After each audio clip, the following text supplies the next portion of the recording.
bawakan kepada anda perkembangan mengenai ataupun perkembangan di Pusat Darah Negara, iaitu mengenai mekanisme derma darah ketika Perintah Kawalan Pergerakan. Jadi bersama kita untuk hari ini ialah Dr. Noyati Abu Amin yang merupakan pengarah Pusat Darah Negara Kementerian Kesihatan Malaysia KKM. Selamat datang. Assalamualaikum. Waalaikumsalam. Terima kasih doktor. Tadi sebelum kita bermula, doktor kata walaupun PKP tetapi darah kita tidak berhenti, darah tidak cuti. Ya. Darah kita terus mengalir dan Pusat Darah Negara juga terus beroperasi seperti biasa. Cuma di waktu-waktu kritikal seperti ini kita tidak boleh beroperasi seperti biasalah dengan cara penderma datang pada bila-bila masa. Cuma cabarannya mungkin dari pihak Pusat Darah Negara lah, kita nak tahu keperluan stok darah pada ketika ini kita berada pada tahap mana. Baik, terima kasih pertama-tamanya untuk Meg dan Menawar kerana memberi peluang pada Pusat Darah Negara untuk bersiaran. Ya. Jadi memang sebenarnya keperluan bekalan darah tu memang kita perlu secara berterusan, ya, kerana terdapat pesakit-pesakit, ya, di luar sana yang walaupun ramai yang menghadapi COVID-19 tapi masih lagi terdapat pesakit yang memerlukan darah. Contohnya ialah ibu bersalin tumpah darah, ya, ataupun mangsa kemalangan, pesakit kanser, pesakit thalassemia, ataupun mereka-mereka yang memerlukan pembedahan yang emergency, ya. Kita perlu menyediakan bekalan darah yang mencukupi. Jadi pada permulaan PKP itu memang kita mempunyai stok darah dan kita juga mendapat beberapa penderma tampil untuk menderma darah. Jumlah dia berkurang kalau kita tengok pada tahun sebelum ni, tahun 2019 dan berbanding dengan tahun 2020 ni, kutipan darah pada bulan Mac di Pusat Darah Negara sendiri mengalami penurunan 40% contohnya, ya. Jadi memang banyaklah, tapi pesakit masih ada walaupun penggunaan dia agak menurun. Contohnya kita tak banyak buat operation yang kita panggil elective surgery, ya. Tapi pesakit-pesakit lain ada. Dan kita maksudnya bekalan darah kita masih kita boleh bekalkan kepada pesakit yang emergency dan sebagainya. Tetapi kita masih perlu menambahlah bekalan tu. Apa yang menjadi kerunsingan kita ialah kita akan menghadapi bulan puasa, ya, tak lama lagi.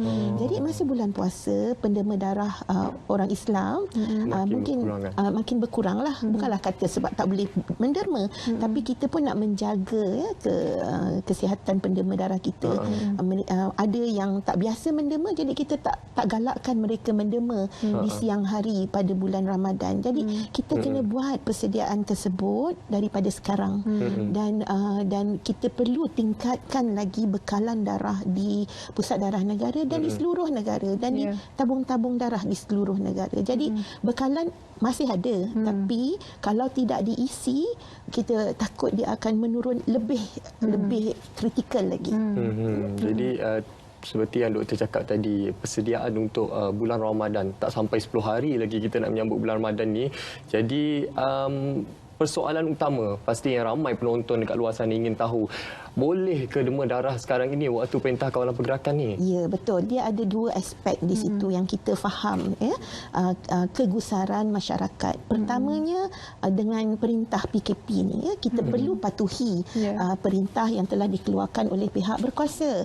Jadi bagaimana cara dia? Jadi contohnya di Pusat Darah Negara dan di tabung-tabung darah, ya, kita cuba menyediakan cara untuk memudahkan penderma. Caranya kita cadangkan kalau penderma darah nak datang menderma, bawa buku merah mereka, ya, buku merah yang kita ada beritahu berapa kali mereka dah menderma dan sebagainya. Tunjukkan kepada pasukan keselamatan kita yang menjaga roadblock. InsyaAllah diorang akan lepaskan, ya. Cara lain adalah kita ada sistem online untuk mereka register, mendaftar sebagai penderma, isi semua soalan tu, dan kemudiannya bila dah diisi, maklumkan pada kami dan kami akan hantar borang tu kepada email masing-masing. Boleh dicetak dan dibawa bersama. Ataupun satu lagi cara ialah mendapatkan slip temu janji daripada Pusat Darah Negara dan tabung-tabung tabung darah berdekatan. Itu pun secara online dan kita pun membuat sedikit saringan untuk slip temujanji itu. Nak pastikan mereka benar-benar sesuai untuk menderma darah, memenuhi kriteria pendermaan darah dan kita bagi.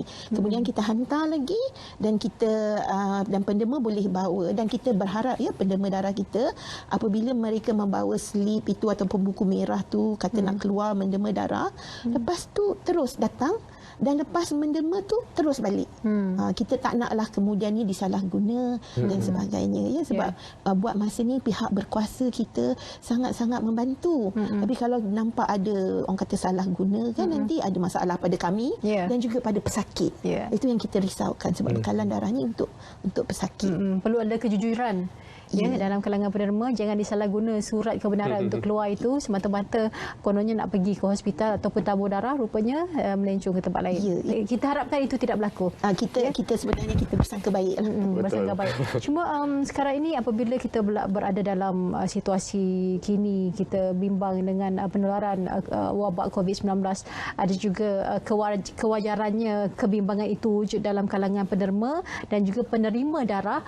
Adakah darah selamat digunakan pada waktu COVID-19 ini? Sebab ada yang kata kita tidak pasti datang dari mana darah ini. Jadi bagaimana pihak Pusat Darah Negara nak memastikan, memberi jaminan bahawa darah yang didermakan dan diterima daripada penderma itu adalah darah yang selamat untuk digunakan? Soalan yang sangat baik sebenarnya. Memang kita faham kerisauan penderma dan juga penerima darah. Jadi kita lihat kembali apakah dia garis panduan daripada Pertubuhan Kesihatan Sedunia ataupun World Health Organization.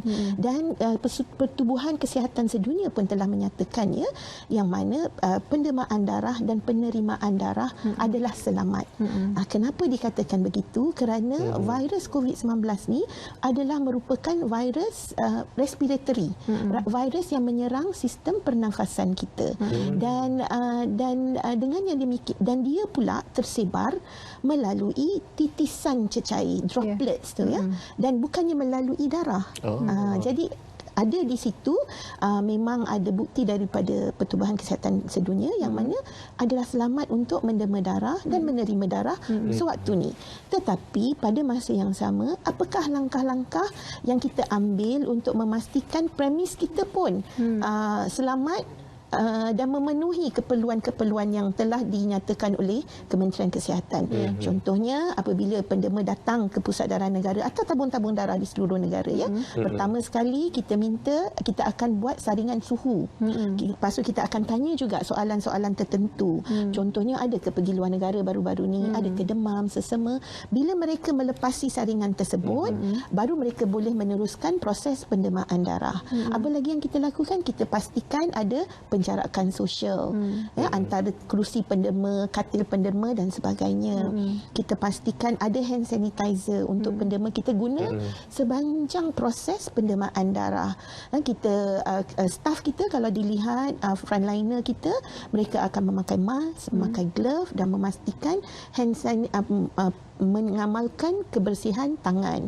Dan kemudiannya setiap selepas pendermaan kita akan bersihkan lagi, disinfeksi lagi katil, peralatan. Jadi memang terdapat step tambahan lah dan ini juga melambatkan proses pendermaan darah seperti biasa. Jadi kita sangat orang kata mengalu-alukan, menyeru bakal penderma datang menderma darah pada masa ni kerana kita telah ambil langkah-langkah yang sewajarnya untuk memastikan premis kita sesuai dan selamat.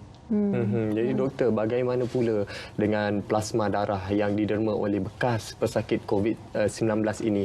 Bagaimana dengan status kajian tersebut? Adakah ianya benar-benar boleh membantu untuk merawat COVID-19 ini? Ya, ini juga salah satu perawatan yang dicadangkan dan kita lihat terdapat beberapa kajian daripada negara China contohnya yang telah menggunakan convalescent plasma iaitu plasma yang didapati daripada mereka yang telah sembuh. Dan sebelum kita nak menggunakan plasma ni secara langsung kepada semua pesakit, ada beberapa perkara yang kita perlu pastikan. Itu yang kita kata kena buat kajian. Adakah selamat untuk pesakit menerima darah darah convalescent tu, plasma convalescent tu, tu satu. Kemudiannya kita perlu lihat juga apa dos sebenarnya yang kita perlu bagi, dan kemudiannya macam mana kita nak ukur keberkesanan treatment tersebut, ya, rawatan tersebut. Memang setiap apabila kita ni siapa-siapa pun, ya, apabila kita mendapat mana-mana jangkitan, badan kita, immune system di badan kita, ya, sistem pertahanan badan kita menghasilkan antibody. Tapi tak semua antibody itu boleh melawan penyakit tersebut.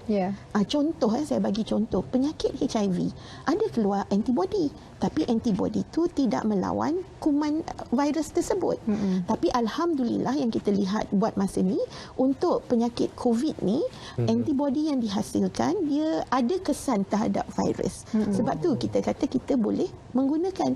Dan sebenarnya rawatan ini bukanlah rawatan yang baru. Penyakit-penyakit lain pun pernah kita gunakan rawatan sebegini. Contohnya untuk dulu di Afrika Barat, ya, semasa wabak Ebola, kita gunakan juga, bukanlah kita masuk negara tersebutlah menggunakan. Jadi sama konsep yang sama. Sebab itu kita sebelum mana-mana rawatan digunakan, kita masih perlu mengkaji berapa kandungan antibody yang ada dalam darah yang didemakan. Adakah lagi virus tersebut pada pendema. Jadi saringannya tu mula-mula akan dilakukan oleh hospital yang merawat. Kemudiannya ada tempoh tertentu untuk menunggu sebelum mereka ni akan dirujuk kepada pusat darah negara untuk kita ambil plasma mereka, dan kemudiannya kajian-kajian lain sebelum plasma tersebut boleh diberi kepada pesakit. Cuma sekarang ni mungkin masyarakat melihat situasi COVID-19 ini adalah situasi yang sangat mendesak untuk kita nak melakukan pelbagai perkara juga terhad, dan dalam usaha untuk mendema darah juga usaha ke arah itu juga agak terbatas. Jadi bagi pihak pusat darah negara, bagaimana strategi yang dilakukan supaya orang ramai masih lagi boleh terus memberikan menderma darah masing-masing, dan pada masa yang sama juga kita nak memastikan supaya urusan di pusat darah negara itu berjalan lancar seperti biasa, tidak akan berlaku kekurangan, kerana bukan pesakit COVID-19 saja yang kita perlu beri perhatian, pesakit-pesakit lain juga masih lagi memerlukan bantuan dari segi darah. Betul, itu satu perkara yang sangat penting untuk kita pastikan, ya. Jadi memang kita pusat darah negara dan tabung-tabung darah di seluruh negara, ya, kita bergerak sebagai satu rangkaian, ya, bersama-sama kita membuat promosi di media sosial. Kita juga sangat berterima kasih kepada media arus perdana seperti RTM dan sebagainya yang memberi peluang kepada kita untuk memaklumkan kepada masyarakat mengenai keperluan pendemaan darah dan sebagainya. Kemudiannya kita masih lagi beroperasi seperti biasa kerana perkhidmatan di pusat darah negara dan tabung-tabung darah adalah merupakan perkhidmatan esensial, perkhidmatan penting yang masih beroperasi. Dan untuk memudahkan pendema darah, kita memanjangkan waktu operasi, ya, daripada hari Isnin hingga hari Ahad dan hujung minggu, dan juga public holidays pun kita buka. Kemudiannya kita ada beberapa lokasi yang kita panggil pusat kutipan darah statik. Di pusat darah negara sendiri kita ada di pusat Jalan Tun Razak. Kemudian kita ada satu fasiliti di Mid Valley Mega Mall, ada satu juga, dan juga di Puspanita di Putrajaya. Jadi kita memudahkan pendema setempat untuk mendema darah. Di Lembah Kelang, tempat lain yang ada adalah di Hospital Tengku Ampuan Rahimah, di Pusat Perubatan Universiti Malaya pun melakukan pendemaan darah. Di negeri-negeri lain konsep yang sama juga diambil, ada pusat kutipan darah statik di hospital dan juga di luar hospital. Itu satu cara. Cara yang kemudiannya adalah kita tahu kadang-kadang ada masalah untuk masyarakat untuk datang ke tempat kutipan darah. Boleh hubungi pusat darah negara dan tabung-tabung darah. Kalau ada sekumpulan pendema darah yang tak besarlah, mungkin dalam 10-20 orang, kita boleh bekerjasama, pergi ke komuniti tersebut, ke bangunan yang sesuai yang kita boleh buat kempen dema darah bergerak. Kalau tu pun ada bermasalah, mungkin boleh juga menghubungi kami sama ada kita boleh membantu membawa penderma. Tapi untuk membawa penderma ni memang agak rumit sedikit, tapi kita boleh cuba susun juga. Kalau boleh kita nak pendema datang ataupun pendema buat kumpulan yang kecil tapi memenuhi PKP, penjarakan sosial, ya, semua-semua tu. Dan yang ketiganya ialah kalau kita perlu, kita boleh bawa juga penderma ke pusat kutipan darah setempat yang berdekatan. Baik. Terima kasih Dr. Nuriati Abu Amin, merupakan pengarah Pusat Darah Negara dari Kementerian Kesihatan Malaysia kerana bersama dengan kami hari ini. Terima kasih. Apa pun dia berlaku, kita perlu sentiasa ingat bahawa kita perlu sentiasa menyumbang. Kalau di waktu COVID ini sumbangannya mungkin dengan memberi menderma darah boleh membantu mereka yang memerlukan. Terima kasih doktor.